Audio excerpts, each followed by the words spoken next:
It has now been 2 years since baseless claims of election fraud incited an armed, far-right extremist mob to storm the U.S. Capitol, breaking into congressional chambers and ransacking offices in the name of keeping former President Donald Trump in office. The events of January 6, 2021, came as a violent result of pro-Trump election misinformation that has continued to permeate Republican politics, with the rhetoric taking over as the new GOP norm in some places, while causing intra-party division in others. In any case, the political divide in Michigan and beyond seems deeper than ever. "The insurrection was a dark day for our country," said Gunnar Raymer, political director of the Republican Accountability Project launched by the Washington, D.C.-based Defending Democracy Together. "It was an indictment on the Republican Party, and it still is an indictment on the Republican Party. The idea of overturning a free and fair election, I can't think of anything less conservative than that. I can't think of anything less against the Constitution than that."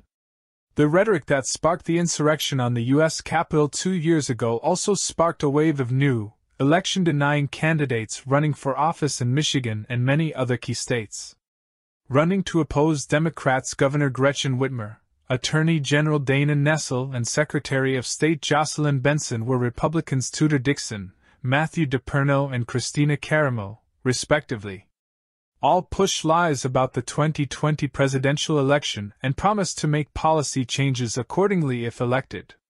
Ryan Kelly, a GOP candidate for governor who finished fourth in the August primary, participated in the 2021 insurrection at the U.S. Capitol and is currently facing charges.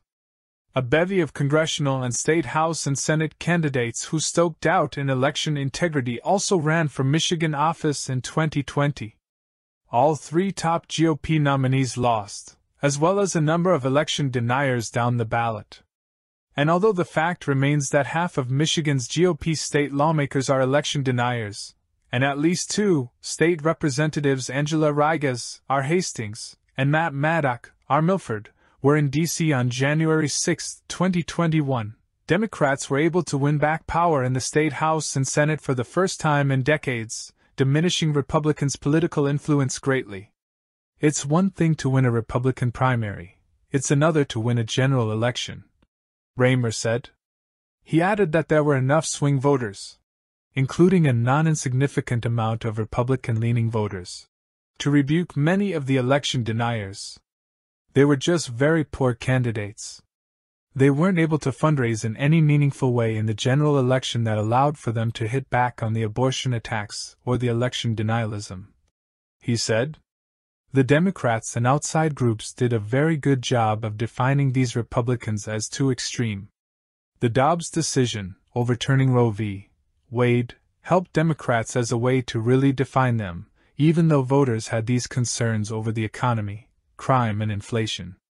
Although the U.S. Congress at first failed to meet the moment in the insurrection's aftermath, the work it accomplished in the past year has left American democracy in better shape than before, according to the nonpartisan, anti-authoritarianism nonprofit D.C.-based Protect Democracy.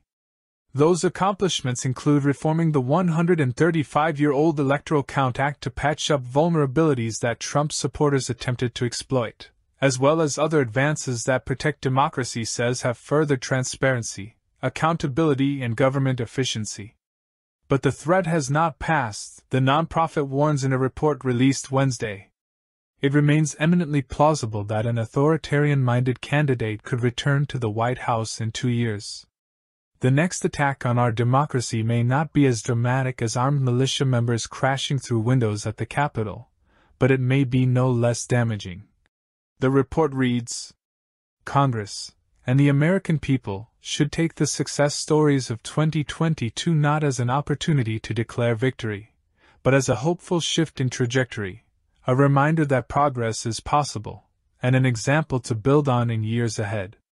But even with voters' significant rebuke of election-denying Republican candidates on November 8, Raymer says that many are still in power and causing political discord for both parties. There is a lot of dysfunction within the Republican Party, Raymer said, pointing to the failure of the GOP majority in the U.S. House to elect a new speaker. The chamber is currently at a standstill until a speaker is chosen. Without one, members-elect cannot be sworn in and chamber rules cannot be set. This means that the U.S. House currently has no members nor the ability to advance any legislation. House Minority Leader Kevin McCarthy, Republican California, was the favorite to become the next speaker, and received an endorsement for the position from Trump, but has since faced vehement backlash and opposition from some of the more hardline, election-denying GOP members including U.S. Representatives Lauren Boebert, Republican Colorado, and Matt Gaetz, Republican Florida. Without their votes, McCarthy will continue to lose on ballots for Speaker. The elected Republican members of Congress, a lot of them are still very Trumpy. Raymer said. They're still very MAGA. A lot of them, even if they're supporting Kevin McCarthy, wanted to overturn a free and fair election in 2020. And I think that overall that's an indictment on the modern-day Republican Party. The members that oppose McCarthy represent a force that Trump unleashed on the Republican Party. He continued. This force has been a source of concern for election experts for years. The implication has been that, should enough election deniers gain power prior to 2024, the integrity of that presidential election could be compromised. I am relieved that Gretchen Whitmer, Jocelyn Benson, and Dana Nessel easily won re-election and beat these election-denying candidates. Raymer said, adding that he is confident all three will respect the results of a free and fair election.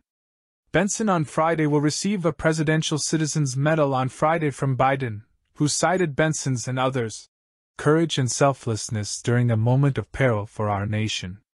Lawmakers and officials in top offices play roles in running or certifying the 2024 elections. Those who occupy the offices of Governor, Attorney General, Secretary of State and congressional seats have significant power over election certification and outcomes. Had more election deniers been able to fill those seats, the notion of having a free and fair election process could have been thrown into disarray.